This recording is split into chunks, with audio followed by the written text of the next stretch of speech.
Shri Gurubhyo Namaha Harihi Om. Good morning and good evening. I am Santosh and I heartily welcome all the viewers to 120th Madhvacharya for Youth webinar. Before we begin, I urge all the viewers to stay safe and please take care of your families. And please do not go out unless it's quite critical.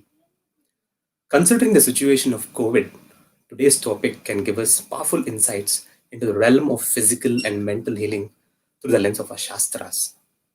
You might have noticed here that today's topic was about self, discovering self through our Shastras. But understanding the situation, we have moved this topic to the next upcoming session.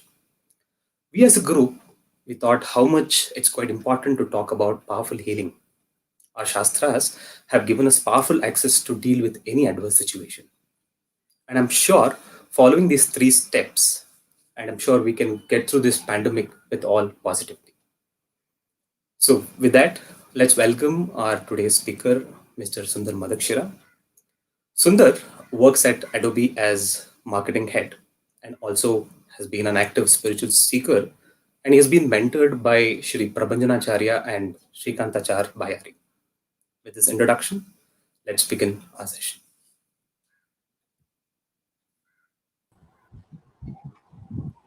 Hi, Sundar. Welcome. Hello, Santosh, and welcome to all the viewers for the Madhvacharya for the Youth 120th workshop.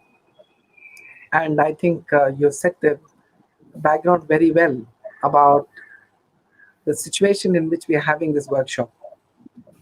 This is a situation which has scared and made even the bravest very anxious in these times. But it has also proven again and again that humanity has got so much strength in it that we always look for a solution.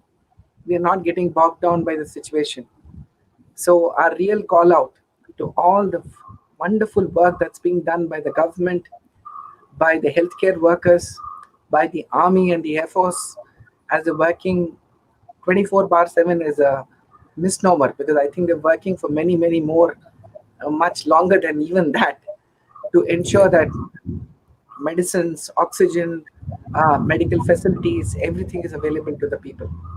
So my view is that when we are talking about today's workshop, which is on the topic of healing, whenever our current resources, our current energy, our current levels of knowledge prove insufficient, we always try to seek an answer or a response coming from a higher resource. That's the human instinct. So today, I think when you look at the world, we are really at its wit's end as to how do we solve this problem. And this is the right time for spirituality to come into us. It's in fact a test of that spirituality that we all have. In times when everything is pleasant, everything is good, it's fine to be spiritual because the stakes are lesser. You're just expecting that whatever happiness that you have a higher level of happiness. You have a higher level of contentment that is there. But when it comes to a situation like this is when, as they say, the metal meets the road or the rubber hits the road. And that is when whatever beliefs that we have are tested. In these times, what do we do? When we are in trouble, what do? We always, one, as I said, is to seek a higher source of energy. But also we go to something which is time tested. This is not the great time for experimentation. This is a time to fall back on something that you always believed in. And for each one of us have our own ways of going back to what is time tested. And what can be more time tested than our spiritual texts, our Shastra Granthas, to give us solace in these tough times. And when I say tough times, it's a very big spectrum. And many of us, unfortunately, who've lost our dear ones, many of us are seeing people suffer in hospitals. Many of us whose heart virtually stops every time an ambulance passes by. That's the situation that we are in. But Santosh, going back to your initial comment, when you're looking at something like this, all our Shastra Granthas are set in such atmosphere an atmosphere of extreme fear, extreme anxiety, like the way we saw in the Mahabharata war, or we saw it in other situations where the demons were all around us. And it's very hard to think of demons who are more deadly than what we have as the coronavirus today. So that's the background that we have. So as Santosh already appealed to all of you, please stay safe, please stay at home, and take all the precautions that are needed in these trying times. So today we will talk about some aspects which could help us heal. Back to you, Santosh. Yeah. So today's topic is revolving around three things which our Shastras prescribe as a way to heal ourselves and to heal the people around us. Now, this is a very strange thing that if when we have a higher level of energy, we have a higher level of positivity, we are able to pass it on to other people. At the same time, when we do not have that energy and we are depressed and we ourselves are looking for some support, we depress others as well. So for us to be able to help anyone and to help to create an atmosphere, an environment of positivity and healing, it's very important that we ourselves are positive. We ourselves embody all those values that we preach to others. And slowly you will see that we are suggesting a three-step process in today's workshop. Now, these are not original ideas, these are not something that we have invented. But after the studies of several knowledge resources, especially our Shastras, we have come to three things which could possibly help us in these times. So the first one, whenever we think about the topic of healing, is it is mental. So let us say, you go to a doctor, and one day you go to the doctor and say, look, I have a stomach ache. Next time you go to him and say, you got a headache. Then you say, look, there is some pain in my joints. The other day you go to him saying, you got a toothache. What does the doctor tell us? Saying, look, you're having different problems on different days. So it looks like there is something wrong with your mind. And you need to probably look at that. So why don't you go and take up some kind of a mental counseling with a psychiatrist or a counselor? That's what the doctor says. So similarly, our Shastras have prescribed what is the first pillar of today's workshop, which is the mantras, which are all embedded in our Shastra Granthas, which have been prescribed by the great rishis, by the great masters, not by just by preaching, but by practicing itself themselves for not one or two or a decade or a century, but for thousands of years. Many of the things that we are talking about today have been tried up again and again and again by so many people across the world and have seen the results of that in a very, very positive way. Today, mantras are talked more about in the West than they are talked about in India itself. This goes to show that there is a global appeal for these mantras. So, whenever we think about the mantras, what is the first thing which comes to our mind? It's the tone of a mantra. Now, we say that mantras should be understood by everyone. Definitely, people should make an attempt to at least understand the simple meaning of the mantras that they chant. But even without that, look at what is the impact that the mantras have on the way we all think. And the atmosphere at home, if somebody is reciting a mantra or a shloka loudly, immediately changes. It has an immediate connection to everybody. There is immediate solace. Everybody becomes silent and everybody wants to listen to that mantra.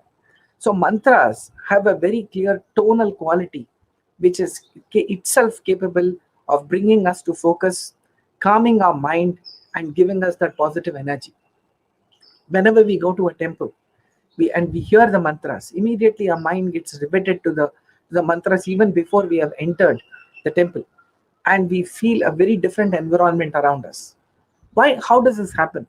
It is because this tone has got a specific vibration which activates the different nadis in our body, the different nerves and different parts and the muscles and all the internal organ gets energized after listening to the tone. Now you may think, is this all this true? Is this true or not? There are several videos on YouTube which you can go and watch, where they have talked about the impact of, of a particular sound on the fetus or on the behavior of a child which is getting born. So if the child hears positive music, then immediately it becomes very, very quiet. If it hears negative music or harsh music or music which is very loud, the fetus, the child starts to shrink. The same thing is the case with all of us. The moment there is pleasant music all around us, our feet start to move, our head starts to swing, whichever form of music it may be. So what does it show?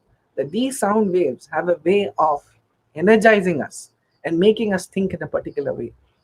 So if music itself has this kind of an impact, just imagine the spiritual mantras which are themselves made for curing and healing our mind. So that is the first thing that we hear about the mantras, is the tonal quality of the mantras that we see in front of us. The second thing that comes to our mind is the prayer.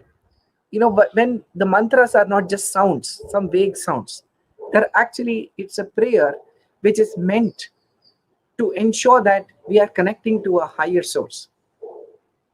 So when, as I was saying, whenever we think about our mind and we are not able to solve problems in our way, we always go to a higher source. And what better source to go to other than God himself, and seek his blessings and his energy to heal us, right? So what does, we all get power in our house. Does the electric pole which supplies, the electricity to us, does that pole actually produce that energy? No, it is actually produced at some other place, which is just getting distributed through the different, the electricity distribution systems. So all of us are getting our this source of energy from a higher source of energy, and we have to connect. For that to happen, we have to connect. For us, we can't draw electricity from a nuclear power point, but we can connect to the wire, which is a pole which is near our house, which in turn connects to the transformer, and so on and so forth. That is in turn connected to other forms of electricity, which is then connected to the way it is, to the place where it is actually getting produced. So similarly, our spiritual energy, which we get, which is the basis of all the other forms of energy that exists within us and around us, has got only one genesis, which is what we call as God. The Vamana Purana says it very clearly. See, Ekameva Mahashakti Kurute Sarvamanjasa. It says that there are many forms of energy that we can see, but they are not the original source. The source of all this energy is one single energy, which is God. So when we recite the mantra, it is like the wire that we are connecting to that particular God and drawing energy from that source. So that is the first thing. That's the second thing that we want to say about the mantras, which is that it connects us to a superior source. So there is a tonal quality which gives us immediate solace. The second thing is it connects to that source of energy, and from there we start getting that spiritual energy, which is so important for our healing. It is now clear mankind has invented so many types of medicines, so many ways of curing several thousands of viruses which exist all around us at all times. But today, when a new virus has come with so many different strains, our effort is proving to be inadequate. Of course, as I said, the human the motivation and the human energy is so high that it does not accept defeat. It goes all out and tries to find the next one. But as we are doing that, we need a higher source of energy to be able to help us to connect to that. So that's the second thing that the mantras do. The third thing that the mantras do is that they repeat the mantras. We always repeat the mantras. Why do we do that? So many people feel, maybe is it something which is meaningless, that we are just repeating the same word again and again? No.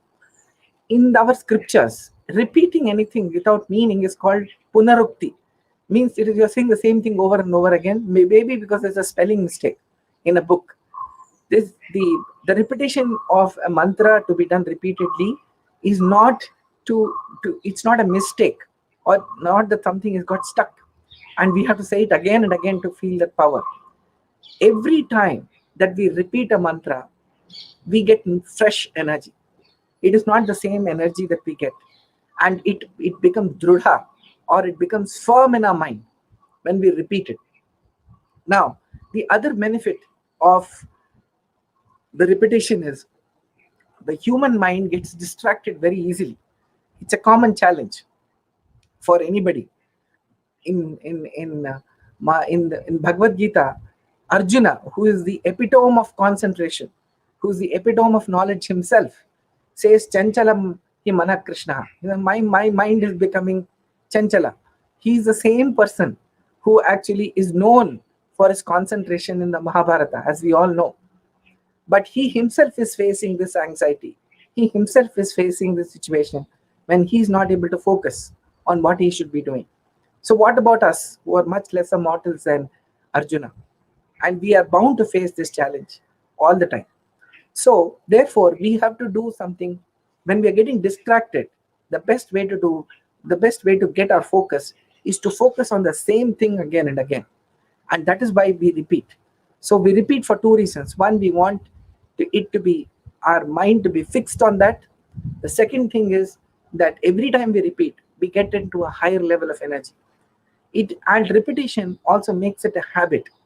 We do not want to say that, okay, I'm meditating for 15 minutes and then the rest of the day, 23 hours and 25 45 minutes, I'm distracted. No, we want it to be something that is slowly becoming a habit. So when we repeat a mantra, we are actually teaching our own mind, we are coaching our own mind to say that again and again and again, right? So that is why we repeat. So in any mantra, the japa technique is always prescribed because it is something that one repeats. Now let's look at certain things. When we say we have to do the japa or meditate, mantra, which are the mantras that we should actually be repeating? There are so many mantras. All of them have great powers. There is no doubt about it.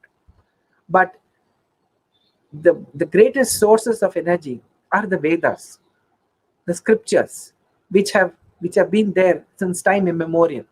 We use this word time immemorial a little loosely sometimes.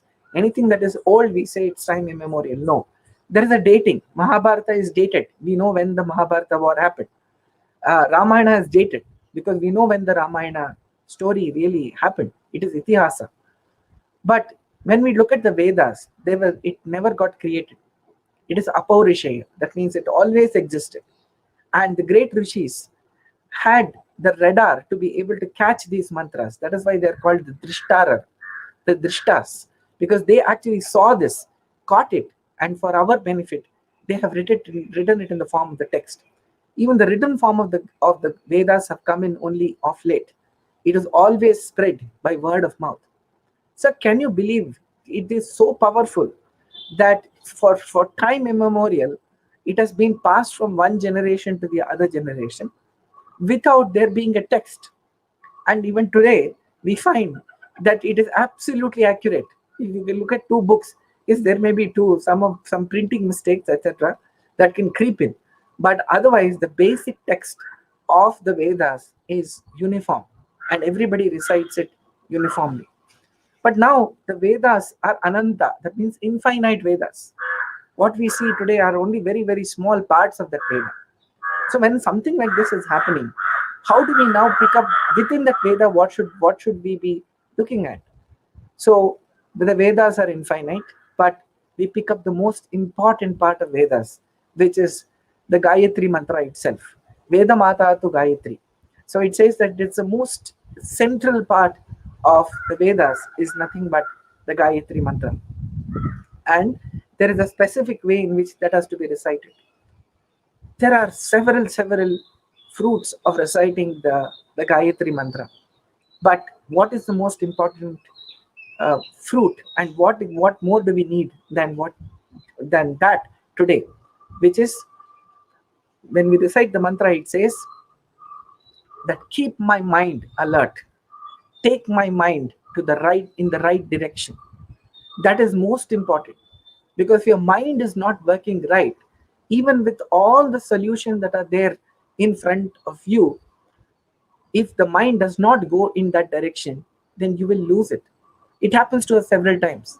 There is something, we are looking for a pen in our rooms, and our mind is somewhere else, yet we are searching. Even with the pen that is there right in front of you, you will miss the pen. It's very common for those of us who wear spectacles. We are looking for the spectacles by wearing them. We wear the spectacles saying, oh, you have to search for the spectacles. I can't search without wearing the spectacles. So you wear that and you're looking for the spectacles. Now, are we all stupid or idiots? Definitely not. It is just that our mind is not at the right time, is not working fine. So what, even for us to act, looking at a symptom or doing anything, want to help somebody, we have to act. And for that to be acting right, we have to have the concept of Dhyo Yona Prachodaya. That means we're praying to God that take my mind in the right direction and empower me in that. So the first mantra that all men have to recite, all the people who are eligible, they should recite, is the Gayatri Mantra. Now, as per the scriptures, we are supposed to recite it thrice a day during the Sandhya Vandanam procedure. Now, this is a state when most people are working in lockdowns. So, please recite the Gayatri Mantra in the ordained way, once in the morning, once in the afternoon, and once in the evening. And all the women, they can recite Shri Krishnaya Namaha. Now, we get many questions many times that, I have not had the Upadesha from a guru. I have not taken the Upadesha from a guru. Can I also recite? You can say yes. The answer is very clear. This is not our answer. This is the answer given by Sri Purandara Dasa himself, who says that, don't complain. Upadesha villana anebeda. It says that don't say that you didn't have the Upadesha. Yes, the moment we are born, we are eligible to recite the name of the God. And for that, we don't need any Upadesha.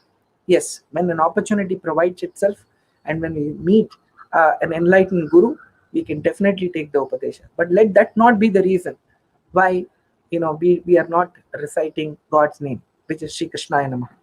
So Gayatri Mantra and the recitation of the God's name in the Sri Krishnaya Namaha format is most prescribed during this period. The second one, which is prescribed, is Sri Vishnu Sahasranama. The whole background to Vishnu Sahasranama makes it very clear. It was recited by whom and when and under what circumstances. It was after the Mahabharata war. Can you imagine how much of loss of lives had happened? There were 11 Akshauhini Sainyas on the Kaurava side and 7 on the Pandava side, totaling up to 18 Akshauhini Sainya, crores of people. And by the end of the war, there were only 10 people who survived. 3 from the Kaurava side and 7 from the on the Pandava side. Out of the entire lot, just 10 people survived. And of course, the person who was still alive was Bhishmacharya, virtually on a bed of arrows. Can you imagine? If a pin touches and pricks us, we feel so much pain. But can you imagine his pain when he was lying on a bed of arrows? And these were not ordinary arrows. They were shot by none other than Arjuna. The whole blood in his body had actually flown out. Loss of so many people. He himself was in that state. At that time, he recited Vishnu Sahasranama. So, it is very clear. The Vishnu Sahasranama and the Bhishma Stavaraja, both of them were recited by Bhishmacharya at that point in time. Very clearly says who are the people who should be reciting the Vishnu Sahasranama, who should take God's name. It's very clear. Arta Vishanna Shitilascha Bhita Ghore Chuchavyadi Shuvarta Manaha Sankirtya Narayana Shabdamatram Vimukta Dukhaha Sukhino Bhavantu. So Arta, Vishanna, Shitila, Bhita, Gora. So all these people are people who can recite. Who are they? Arta means people who are hurt and who are suffering from a disease. Shitila means somebody who's become very weak. And Bhitaha. So look at us, all of us are. It seems to be describing this scenario more than any other time. So at that point in time, the Bhishmacharya mustered the energy and the courage to speak and recite the Vishnu Sahasranama. In the beginning, he actually requests Krishna that you are asking me to speak and give and share all the knowledge about Dharma with Dharmaraja.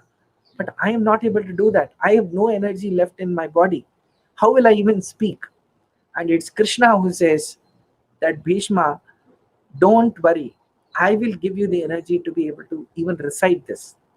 So, in the beginning of the Mahabharata war, he himself preaches to Arjuna, which became the famous Bhagavad Gita. And at the end of the war, he gets Bhishma to give that Dharmopadesha to Yudhishthira. And both of them have become epic forms of knowledge for the entire mankind. So, so this is the way the, you know, Rogartho Muchete, Rogat Baddho Mucheta Bandhana. So clearly, the the Vishnu Sahasranamam has to be recited by people who are having these challenges, and of course, they have to be recited in the right way to ensure that all all these physical and the mental diseases people have are they are able to overcome that. So, Vishnu Sahasranamam is a prescribed way, even in the Ayurvedic granthas, texts of Sushruta and Charaka Samhitas, where they have clearly mentioned the Ayurvedic doctors of the year, who have mentioned all the ways in which different diseases have to be treated. And they say that whenever you get fever, try out all these medicines, and they give a list of all the medicines. Finally, they say that look, if none of this works and the fever crosses a certain period of time and it's still high fever, recite the Vishnu Sahasranamam. Immediately, the fever will come down. So, how does that Vishnu Sahasranamam and other stotras, how do they work? It all sounds very superstitious, but it is not. The Vishnu Sahasranamam is an epitomization of the several Vedic shlokas, which are then epitomized and shortened in the form of Vishnu Sahasranama. The Brihati Sahasra is a part of Rigveda, which actually talks and corresponds to all the nerves or the nadis in our body.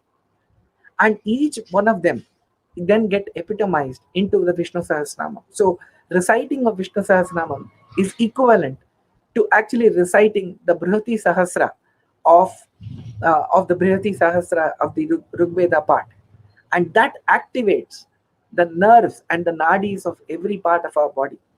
It is of common knowledge that the people, all our ancestors, never had so many medicines. They didn't have so many doctors. There was no healthcare facilities. Yet, they had the energy to be able to overcome some of the deadliest diseases. Now, this is not the first time the pandemic has struck humanity. There have been several pandemics which have hit us. There have been several such catastrophes which have hit us. There are many holocausts which have hit us. All this has happened, and mankind has been able to overcome that in the past, in India especially, by using spiritual and scriptural methods. So that is the story about Vishnu Sahasranamam and the fantastic impact it has.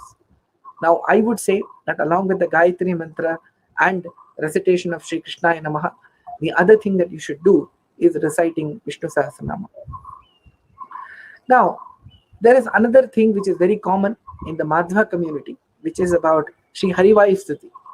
And all of us will agree that those of us who have heard it itself has an energizing factor on all of us. Even if somebody is reciting in one corner of the house, it has got a magnetic appeal to do that, which is fantastic. But we have also observed, and it's my own experience, that I've seen people recover from almost deadly diseases by this recitation. And obviously, I got very curious about how this works. Now, when you look at why does it work? What is the scientific reason? Harivaisti is composed in the Sraddhara Vritta. That means it is a collection of 7 letters in every line. And there are 3 such words. So 7 into 3 makes it 21. And there are 4 lines in each shloka. So that makes it 84 letters. In the Sraddhara Vritta, after every 7 words, one is supposed to take a short pause. Now, what does it do when you're reciting it continuously? Is that it becomes an automatic pranayama, and all of us know the benefit of pranayama. So, therefore, so it is like Srimad Vishvangrinishta Ati Guda Guru Tama Srimad Ananda Tirtha Trailokyacharya Pado Jvala Jala Jalasat Mamsavo Asman Punantu, and so on. So, like this, there is a pause. For every pause, you have to take in a breath, and that acts like a pranayama. So, why do people become stronger and healthier by reciting the Harivaisti? Is that it becomes an automatic pranayama for all of us. So, like these, there are of course several mantras that one can recite, but we all can turn around and tell, looking at the situation that I am, I cannot, it is impossible for me to even recite this. I do not have the energy, I do not have the mental focus.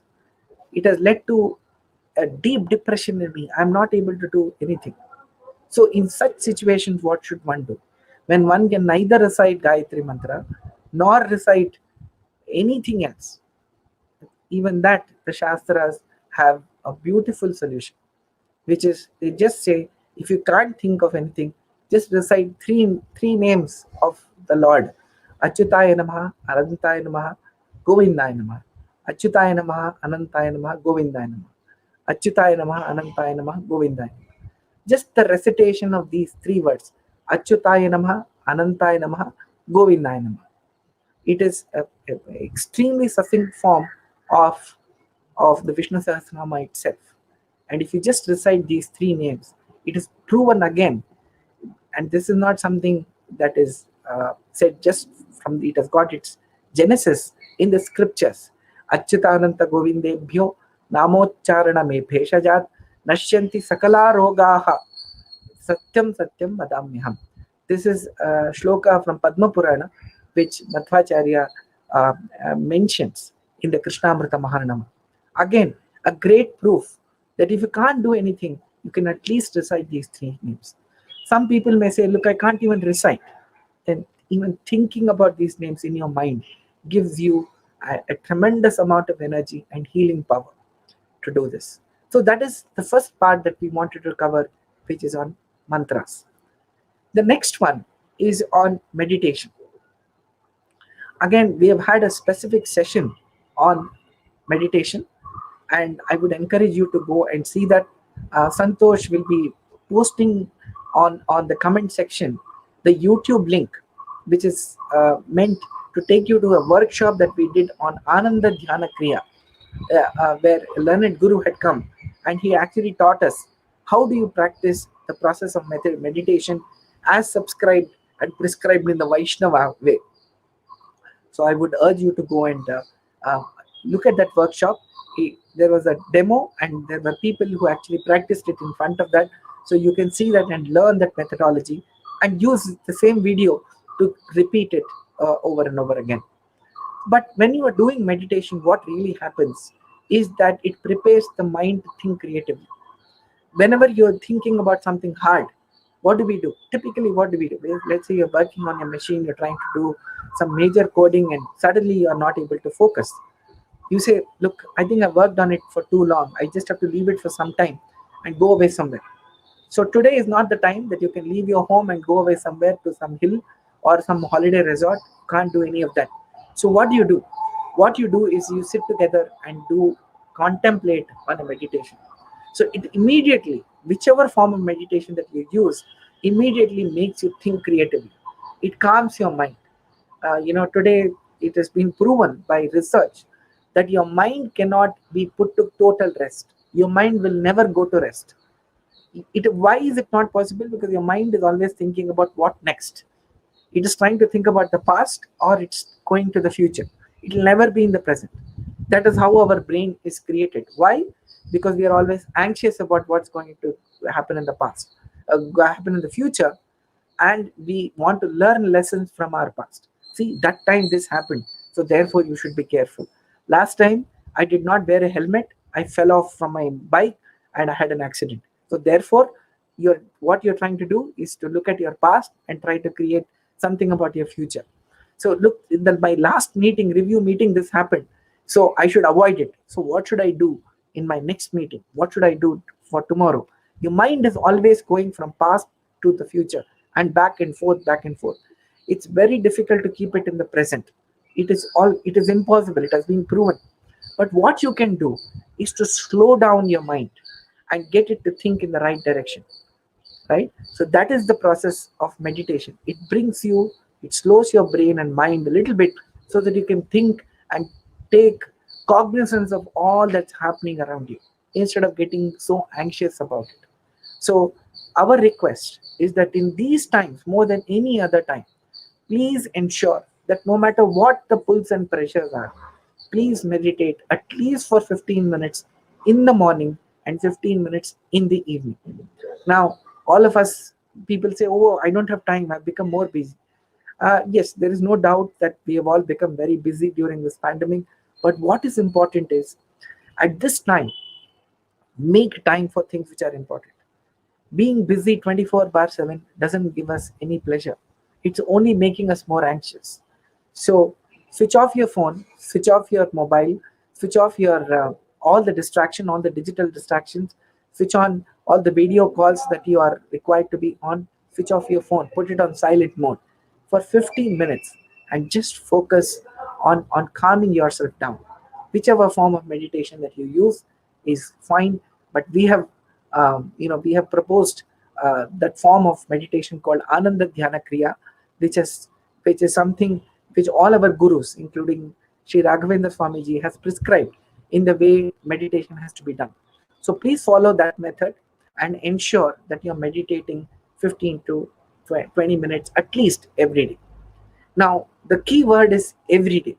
You should not do that for one day and then expect miracles and then say, "Oh man, nothing happened." Any change, any new thing you take up, you have to remember your mind will take time to settle down into it. You will not like it initially, but slowly, when you get used to it, you will really start loving the process of meditation.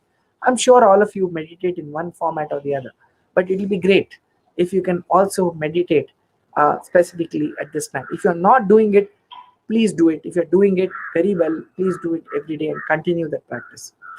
Now, the other reason we should be meditating is that the whole medical system, all the medicines are meant to work only in when our mind is calm. If your mind is agitated, the medicines do not get assimilated. It has been proven. So you have to calm your mind. That is why when people believe that you are not going to calm yourself, they will add something in the medicine and give it to you to calm you down, which is what we call as sedatives. So if you go take any tablet, for example, when you catch a cold, it immediately makes you feel drowsy. If you take a cough syrup, it makes you drowsy. Why? Because they want your body to rest. If your body is not resting, your mind is not resting, then the medicine will not work. So first, the medicine makes you drowsy, puts you to sleep, and then the medicine starts to work. So why rely on artificial? Why rely on alcohol to put you to sleep if you can do it in a positive way in the form of meditation? So this is something that you should know about meditation. Now, the other point that I wanted to, yeah. Are you all able to hear me, Santosh? Is it clear? Santosh, is it clear?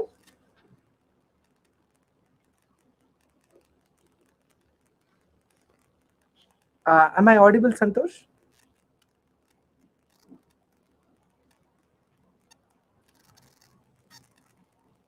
Sundar, sorry about it. I think my internet is quite unstable, Okay. and the reason got phased out. Yeah, yeah, I can No. hear the. Okay.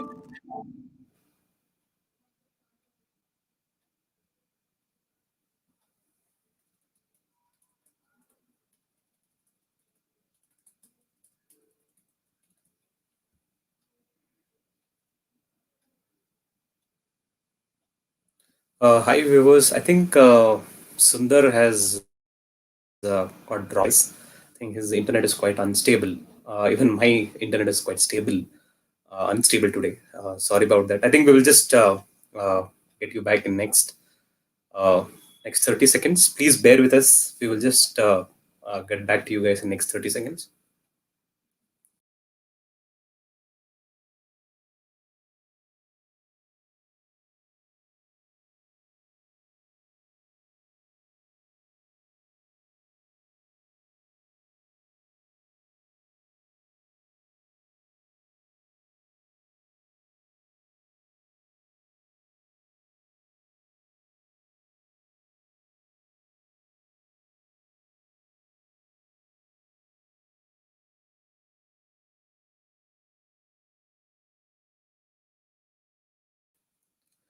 Sorry, viewers. Sundar has been dropped because of power shortage, and hence he's just like immediately getting back to the live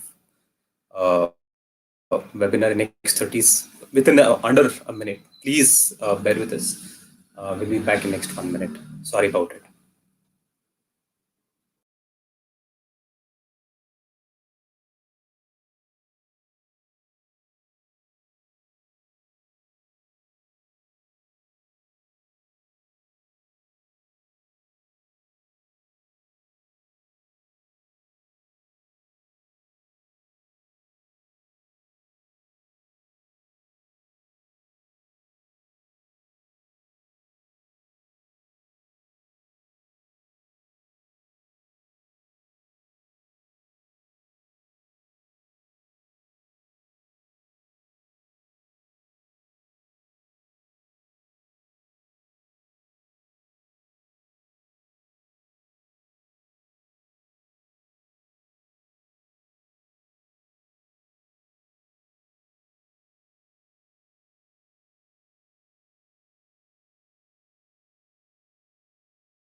Hello, Santosh.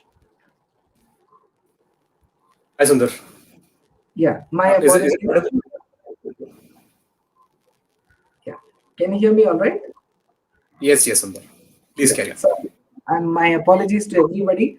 There was some problem, technical glitch, because of which we had to pause it for a few seconds. So, like we were talking about the mindset, the next one after the meditation is about our mindset, right? So, the first and foremost important thing that we need to keep in mind is that we need to first develop a mindset of taking all possible precautions. It is very, very important that we take all precautions, no matter how safe we appear to be, or how safe any outward movement might appear to us. It is very important that we take all precautions of social distancing, of keeping the world around us hygienic, and ensuring that we are not going outside the house no matter what happens. Yes, I know there is a temptation sometimes in some of us saying, why don't we just go for 5 minutes? Nothing is going to really happen. But this is not the time to take that chance. Please ensure that we're taking all the precautions that are necessary for this particular during this time. So that's the first mindset that we need. Now, some of us, are also taken in by emotions. Let us say some person or some friend or relative is unwell and is admitted into the hospital. The instinct is to see whether we can go and visit them and give them, offer them some help. Yes, offering them help we should definitely do, but in our mindset we should not just go to the hospital just to see some people and so on. I think there are enough ways in which everybody around us is talking about this mindset that we have to develop, but it's very important that we come to that mindset first. The second thing is, I think in this time what is needed is, how do we get the mindset of a winner? Now, there is calamity all around us. There is danger, there is anxiety, but there is also hope. The hope is coming in terms of the fact that there is a vaccine which is available. There are doctors who are available. There are so many people around us who are our well-wishers, who are praying that all of us remain healthy. So we have to develop this mindset of a winner. It is very important that we have that mindset of a winner. So what does this mean? It means that we should not accept that, oh my God, something negative is happening around us. Let's all panic. I don't know whether we're going to survive. No, as I said, mankind has been always very strong. Every time the mankind faces a challenge, it is able to come and overcome these situations. Look at our scriptures and shastras. They give us a beautiful methodology by which we can think of a mindset of a winner, which is again Dio Yona Prachodaya. Just take me to that era of positivity. Tamasoma Jyotirgamaya. The Vedas say that. Because what they say is, let us move from a state of darkness towards light. Mrityorma Amritam Gamaya. That means from the state of Mrityu, which is not just Mrityu meaning death, but everything that's negative. Mrityoma Amritam Gamaya. That means from the state of death, move towards salvation, which is the other end of the spectrum. Yes, with God's grace, we can definitely do that. So this is the mindset of a winner. Be active. This time when everybody locked down, it's very easy to become lazy and also become inactive and say, oh, nothing is working, I'll just go and sleep. So keep on sleeping throughout the day. That is not a solution to any problem. Yes, we should rest. When we are anxious, we should also rest. But let us not become lazy, but be active. Let us exercise in the best way we can within the limitation that we have, and also learn. It's a great opportunity for us to learn so many things that we could not do when the world, where we were all going to the offices, going to colleges. Now that we are at home, we probably can make little more time to learn things that we really wanted to learn about our own profession, upskill ourselves, take up new courses. So many people across the world are learning so many new courses, are taking up those courses and doing it at this time, and being able to come out much stronger at the end of the pandemic. So it'll help in many ways. But one thing that it also achieves is the fact that we get our mind a little distracted from the pandemic, and that's always a good thing. Distracting ourselves from that situation of crisis, learning something and coming back and trying to solve it in the best possible way. And lastly, and not the least, is that help people the way you can.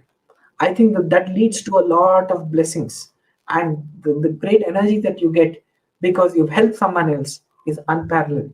Count your blessings, as they say, because for us to survive, it's not enough that we have our own positivity.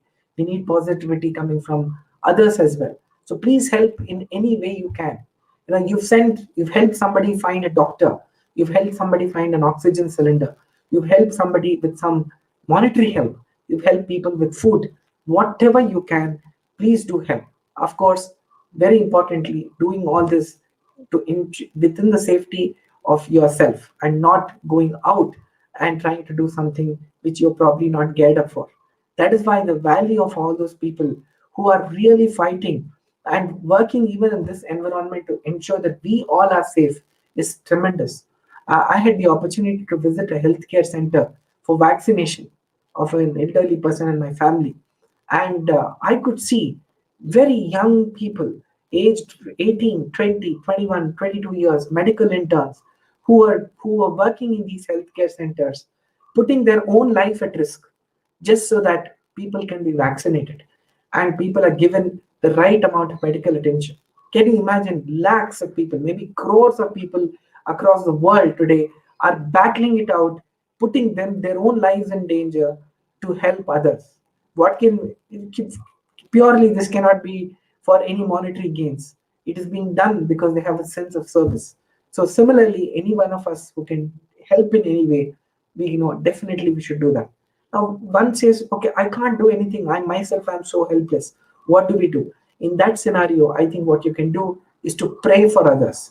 Whatever we talked about, the mantras are not meant that this gives us only us the energy, but it gives everybody the positivity and the energy to get them out of the situation. So if you know of someone, and then nothing you can do because the person is in another place, it's in a medical condition, you can't enter a hospital. What you could do is that you could sit and pray for that person. And don't undermine the importance of prayers and how it can help in to heal someone else as well. I've seen in my own life how people had prayed in a difficult situation for someone in my family, and that really, really helped that person recover so well. So these are the things that we should be thinking when it comes to the mindset. I think the Mahabharata gives us a golden line spoken by none other than Bhimasena himself at the time of the Rajasuya Yaga. It says that Nijanubhava Varjita, Harer Anugraha Varjita, Mahaprayatna Varjita, Janana Jagmarunnatim. He says for mankind to achieve progress, or for that matter, anybody to get progress, there are three things he needs. One is Nijanubhava, that means talent and the ability of and the competence to be able to do something. The second thing, Harer Anugraha, that means the grace of God. Most important thing, we need to have the grace of God on our side. And lastly, Mahaprayatna Varjita. That means Mahaprayatna, not Prayatna. He didn't use the word Prayatna. It says Mahaprayatna. That means hard work of the highest order has to be done and has to be performed in order for us to see success. So those are the golden words. And in the Gajendra Moksha story in Bhagavata, we will not go into that story in detail, but the elephant which has been caught by the crocodile, signifying all these are symbolic of a very difficult situation that somebody is facing. The elephant, if it does not manage to pull out, will get chewed by the crocodile and ultimately die. But he fights that war valiantly, and finally he summons to Narayana, says Narayana Akhila Guru Bhagavan Namaste. It's the Gajendra Moksha is a beautiful story. It is not just about an elephant and a crocodile fighting with each other. It is about actually facing the challenges of our daily lives, and how the elephant put on that historical effort to emerge successful from this.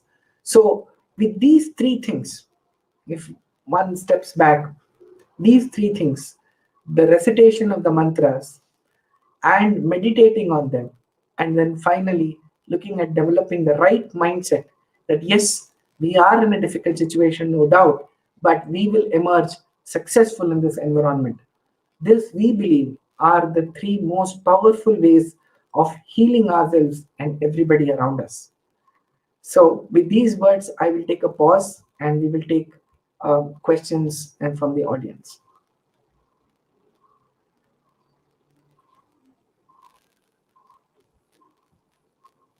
Thank you, Sunder. I think these three powerful steps would definitely give us some insights into dealing any adverse situations. Uh, to all the viewers, we are open for questions now. Please do ask the questions. So I'll take some of the questions, Sundar, right now. Sure. Prashant is asking, can Harivaisti be chanted only by Brahmins?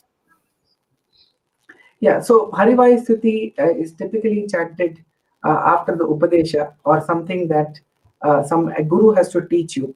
So I would suggest that, and it takes time. It has to be something which takes time to learn.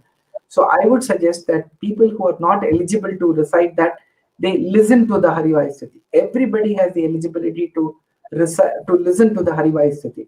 So I would suggest that they everybody listens to the Harivaisti, and of course, those who have the eligibility to recite it, then they should learn it and they should recite it. But that's going to take time.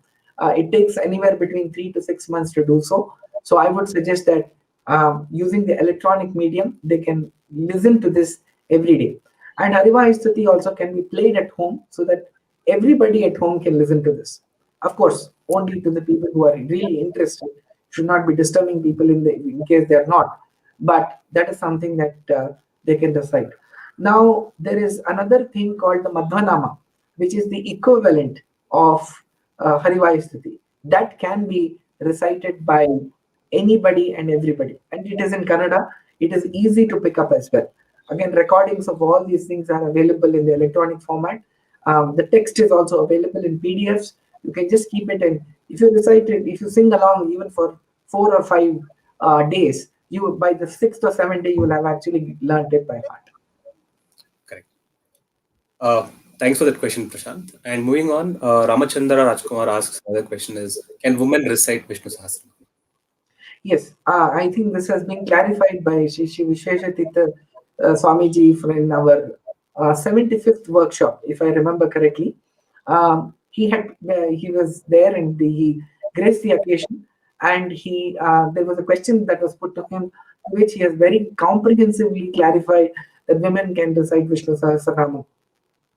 Now, the genesis of this is the Mahabharata, which itself was written for everybody to read and learn without any barriers. The Vishnu Sahasranama is a part of Mahabharata, and therefore it can be recited by everybody. So, yes, they can do that. We have the video recording of Sri Vishweshatita Swamiji saying that in our workshop as well, in no unequivocal terms. And his guru, Sri Vidyamana Tirtha, also was of the same opinion that this can be recited by everyone. I know that there is some difference of understanding and perspectives on this issue, but as Madhvacharya for the youth workshops, we are very clear that we have got it, as they say, from the horse's mouth. So let's not Yeah. blink on this. Yes. Right. Thanks for the clarification. Thanks for clarifying, in fact. Another question by Prashant. Isn't dhyana part of our daily shloka and mantras we chant? Question mark. How different and effective is to do a dhyana after we chant the divine verses? So How Dhyan, yeah, yeah, yeah, go on. go ahead. Go ahead, How Santosh. different Please come. and effective is to do dhyana after we chant the divine verses? Yeah, so both of them are prescribed in one format. In some formats, one can do the dhyana and recite together. Now, the challenge is going to be if you are a seasoned meditator and you know the shlokas really well by heart, then you can try doing both of them. Slowly, that is the state that we all should be in. The Mahabharata clearly says this. It's a level of graduation that is there. But I think if one is a beginner, what one should do is to recite the shloka first and then do the dhyana. Now, it is much easier to keep one's concentration intact when somebody is reciting something rather than just meditating on something over a period of time. Dhyana takes a longer time to sort of cultivate in your mind than shloka. So let us say you're reciting Vishnu Sahasranama. To do dhyana on Vishnu Sahasranama while reciting it can be a challenge, even if you're reciting it only in your mind and not on your lips. Even then, it is difficult to do that. So, therefore, the ideal method prescribed for beginners is that they recite the Vishnu Sahasranama and then would take about 20 minutes and spend the next 5 to 10 minutes contemplating on that, right? So that is the way to go forward. If you can do both of them, that is the best process as such. Right. Another follow-up question on Vishnu Sahasranama by Bharatish Achar. He doesn't know the artha of Vishnu Sahasranama while reciting. Will the same help him get out of the problems? So it is like asking, I don't know what is there in a medicine. If I take the medicine, will it help me or not? Right?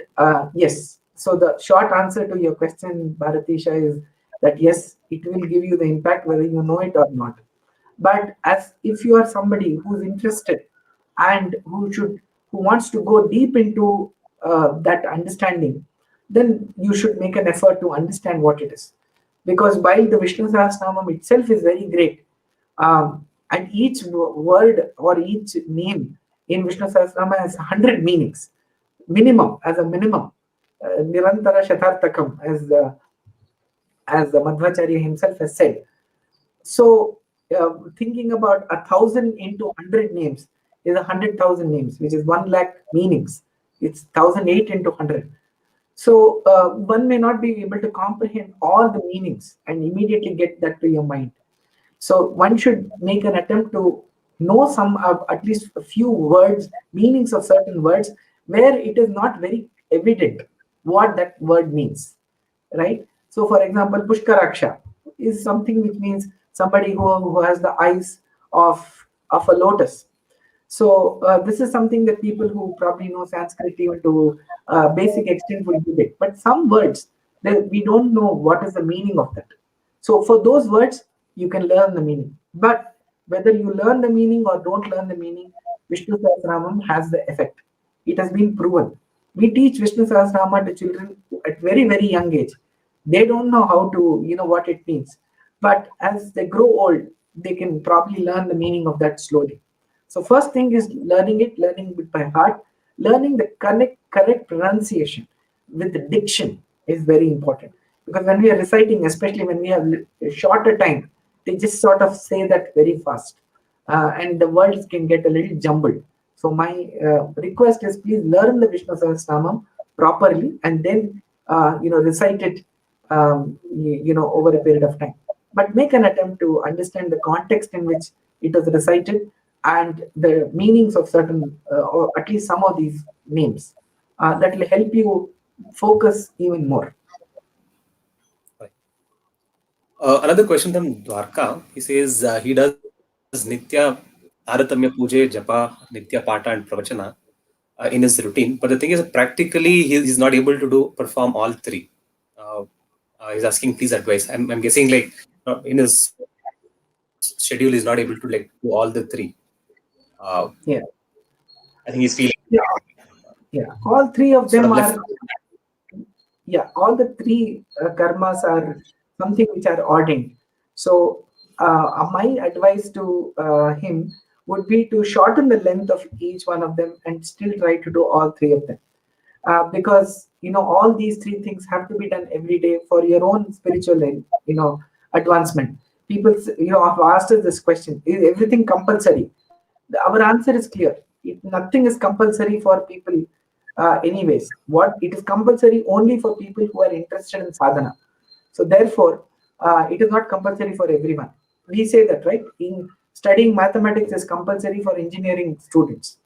If one has to pursue engineering, then he has to study mathematics. If he is not interested in that, he need not pursue. So like that, I think what is important is try and shorten the length of what you do. So for example, if you are doing puja, sometimes it might take up to 1.5 to 2 hours to do the Deva puja if one follows. But there is also a Sankshipta Vidhi or the shortened method which is available, which ensures that you are doing everything for a shorter duration of time so that you have time to do the other things as well, because those are also important ways of sadhana. So I would advise that try and fit it into your schedule. Start a little early and free up your time as well. It is possible to do a lot of these things. Some of these are time bound, like Sandhya Vandanam has to be done at a particular time, but there is no time limit as such for doing Deva Puja. It can be done at any point of the day. Of course, one should be hungry or one should be fasting, not hungry, but one should be fasting at the time of performing the puja. Similarly, Patha Pravachana, no time. That's one activity which our Shastras do not prescribe any time. So I would suggest we should do that. Another question from Gururaj. Yes, he's saying, does reciting Vishnu Sahasranam only enough because he, in case if he doesn't find time to do chant other shlokas like Harivaisti, will it be enough only to chant Vishnu Sahasranam? Yes, it is absolutely fine because the Taratamya or the hierarchy of these stotras is very clear. So Vishnu Sahasranama is called Stotra Raja. This is not something that is said out of a as a reaction, but even amongst the Vishnu stotras, the number one stotra is Vishnu Sahasranama. On the later date, we will look at the importance of Vishnu Sahasranama itself in another workshop. We have planned it in our schedule, but what we it is very clear that Vishnu Sahasranamam is absolutely paramount. That is a must recitation. That is why it has been made a part of the the of the Deva Puja Paddhati itself. But here is what it is. Let us say even somebody is not able to recite Vishnu Sahasranamam on one particular day. There is a methodology available in the Vishnu Sahasranamam process itself. Shri Rama Rama Rameti Rame Rame Manorame Sahasranama Tattulyam Rama Nama Vararame. It's again a Padma Purana Vakya, which is a Uma Maheshwara Samvada, that is Parvati Devi and Shiva are speaking to each other. And that time Parvati puts up a question which has been answered by Shiva. So if you're not able to recite everything in the morning, you can recite these shlokas in the evening as well. So morning you can do it in a succinct form, looking at your time pressures, and you can recite them in the evening as well. Got it. Another question from Vivek. He has taken Upadesha of Harivaisti through online medium. Is it okay to chant Harivaisti, or do I need to take Upadesha face to face? No, it is not needed. The Upadesha, once it is formed in any format, online, offline, doesn't matter. If he has got the Upadesha, he should start reciting it. He is indeed fortunate that he has got the Upadesha and he should start. Harivayu Stuti Upadesha is not even mandated. But it is always, for any stotra, it is better to get the Upadesha from somebody who is a learned person and he has got it already online. That is good enough for him to start chanting. Okay. Another question from Prashant. Harivaisti in Vishnu Sahasranama is said to be impactful at Nadi level. What are the essential requirements to sense them at an experiential level? Yeah. So I think what is important, I think that's a very good question. I think the way you recite is going to be very important. And slowly you will start experiencing it. But here are a few things. Try and recite it when you're on a fast. If you have just eaten something or just had a cup of coffee or any stimulant, it's very difficult to get any spiritual experiences because your body and especially your mind is already very agitated. So please recite it in the morning, first thing when your mind is very fresh, as early as possible. So after your Gayatri Mantra recitation, when you're doing the Deva Puja, that's the best time of the day. Second thing, they should try to do it in an atmosphere which has got a little bit of silence. If there is too much noise happening, it becomes very difficult for you to experience anything. And when you start reciting it, slowly you will see what is the experience you feel is that for some unknown reason you start to feel very happy. You feel start you there's a delight which comes from within your mind. That's why they say Hrit Kamala. That means your mind opens up like a lotus. So for that to happen, you have to do that in the following certain basic rules which I prescribe. Please sit in a very comfortable position, preferably on the ground, on a not on the ground but on a mat.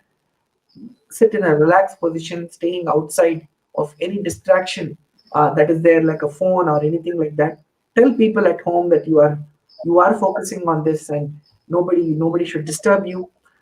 Pick up a time, preferably early in the morning, so that mind is absolutely fresh. Your body is also very fresh after having rested the previous night. And that time, slowly you recite it with diction. It should be clear. Your voice, your ears should be able to hear these sounds very clearly. Each word that you talk about, every word that you recite has to be clear, and it has to come out very very natural. So once you start doing all of this in a slow gradual feel, what you start to experience is that there is a certain amount of happiness that you are getting. So typically we say I just watch a movie to feel happy, I have to eat my favorite dish to feel happy, or have to talk to a friend to feel happy. But in this case, what you will experience, and that is the experiential level for Vishnu Sahasranamam, is that you will start feeling happy just by yourself. Even when you are alone, you will start feeling happy. And that state of happiness stays with you throughout the day. It is not something which goes away when which is temporary. You've eaten your favorite dish. After 4 hours, your body will yearn for that dish again or some other dish. There is no end to that. But this spiritual happiness that you start to get is something which is to be experienced. The second thing is over a period of time, you also become much more confident. The Madhvacharya for the youth, we are trying to get this thinking about how do we live with confidence. And when you're reciting the Vishnu Sahasrama over and over again, you realize that mentally you're becoming very, very strong. When do you become strong? When you are getting a higher level of strength and energy into you, right? So when you have, for example, you have the complete alignment with your boss and your teacher in your class, you feel confident because yes, that there's somebody strong in my organization who's supporting me. So similarly, imagine you are connecting now with the most powerful energy source in the universe, which is God. So slowly you will start realizing at a basic level it starts giving you happiness, but over a period of time that happiness also adds into becoming making you a very confident individual as a person. And that is a spiritual strength that great leaders and great spiritual masters like Raghavendra Swamiji, Madharaja, Vyasarayaru, Madhvacharya, Jaitirtharu, all of them had, because they had the spiritual strength to be able to face all kinds of adversities. So you will realize that you are able to face situations much better. Your mind is always working in a positive direction. It is not moving towards negative.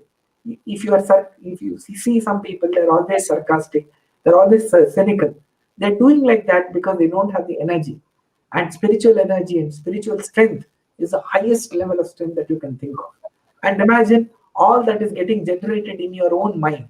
It is not coming out of any external stimulus. So that is what I would say is the way one experiences the benefits of Vishnu Sahasranam. Sundar, last question. Is Vishnu Sahasranama and Vaishuti reciting sufficient during this pandemic?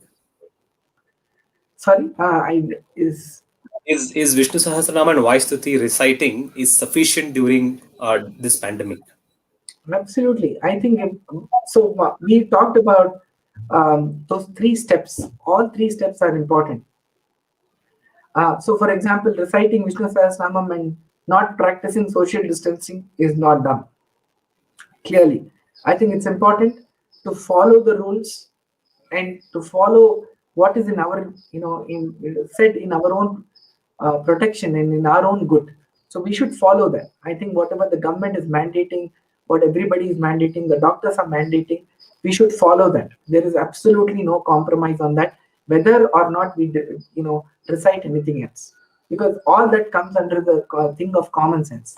So we should definitely, common sense should be practiced very, very commonly. The next one is, of course, yes, in these times, I would suggest that if you cannot really go out, find somebody to teach you some other shlokas. Vishnu Sahasranamam and Vayasati are mandated shlokas.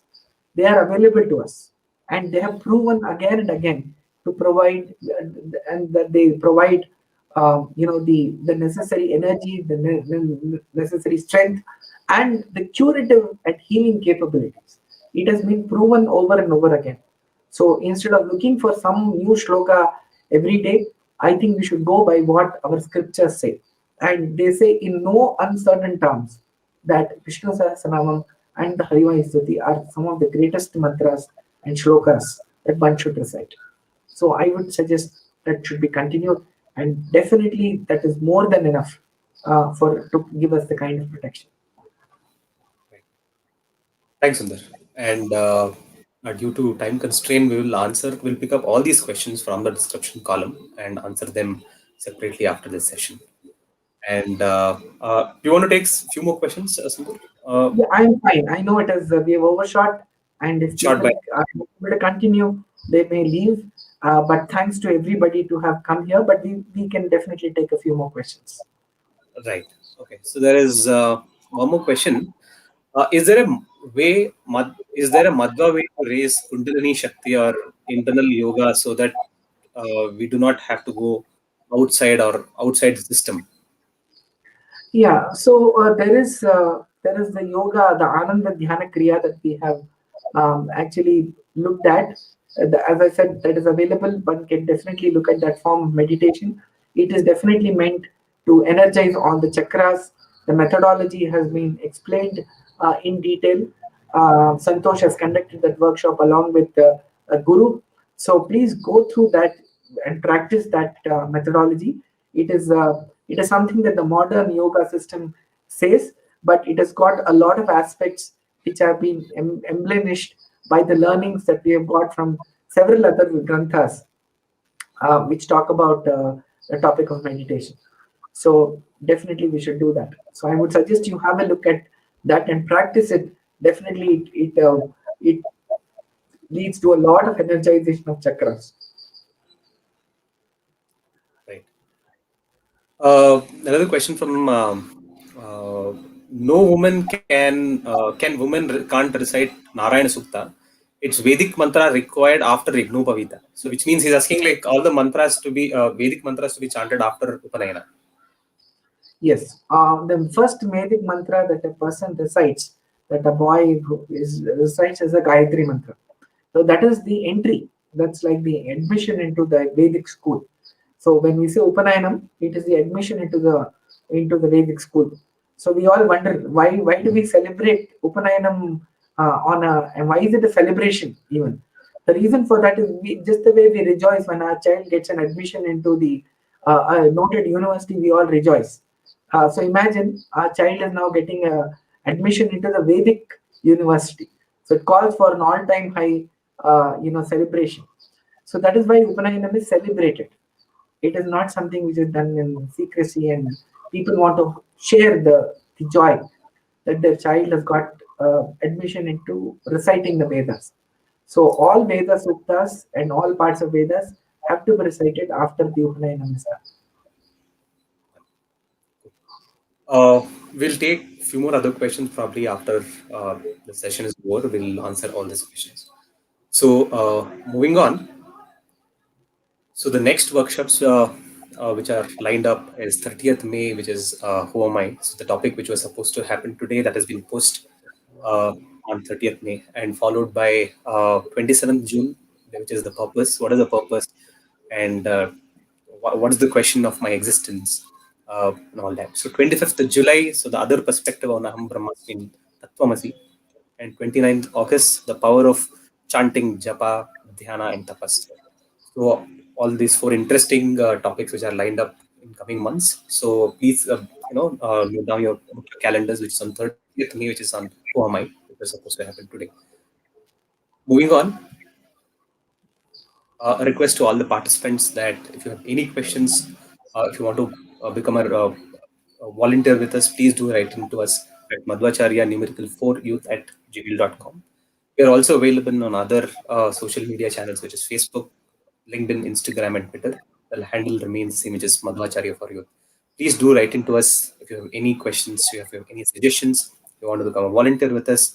If you want any questions on Shastras, like if you are reading Shastra and if you need any helps like books, references, CDs, YouTube links, please do write into us. We will, quickly address those questions.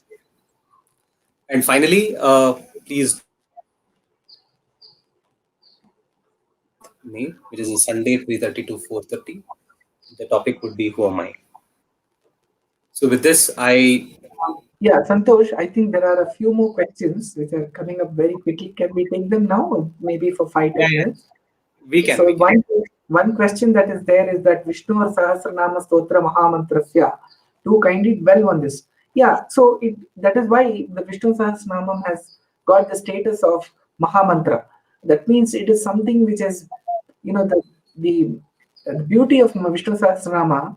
It is, as I know, as we already spoke about, it was actually recited by Bhishmacharya. But the person who actually was dwelling in on Bhishmacharya and reciting actually was Shri Krishna himself. So when he recited it, when Bhishmacharya recited it, it was heard by everyone, but it was heard by Shri Krishna himself. So it is like it is something that Shri Krishna himself has accepted. Who wrote the Mahabharata? It is Vedavyasa, which is again Sri Vishnu.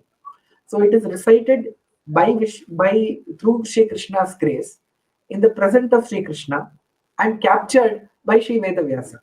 Meaning it has got a complete assertion and acceptance by none other than Sri Krishna himself. We are all very fond of applying for something. We apply for a seat in a college, or we apply for a job. But when that application gets accepted, only then it's a valid application. So therefore, it has been blessed by Sri Vishnu himself.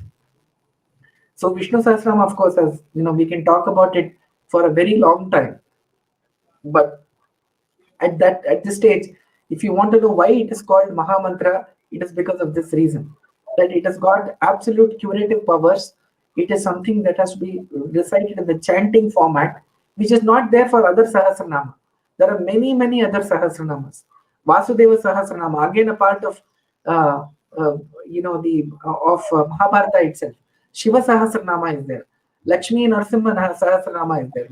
Lakshmi like Narasimha Sahasranama is there. There are so many other types of Sahasranama. All of them do not have the same status as Vishnu Sahasranama. So that is why it's called Vishnu Sahasranama Stotra Mahamantrasya. So that is one thing. The other thing is about, you talked about the fact that, is it required to wear a dhoti at the time of recitation? I would definitely say yes. It is because for the same reason that why should you be wearing appropriate clothes to go to the gym when you're going to the gym? Why don't you wear a three-piece suit when you're going to the gym? The reason is that for this particular any kind of spiritual activity, the dhoti is ordained because that gives you the highest level of results by giving you the maximum comfort for that spiritual activity. See, every activity has a certain dress code associated with it. Every club has its own dress code.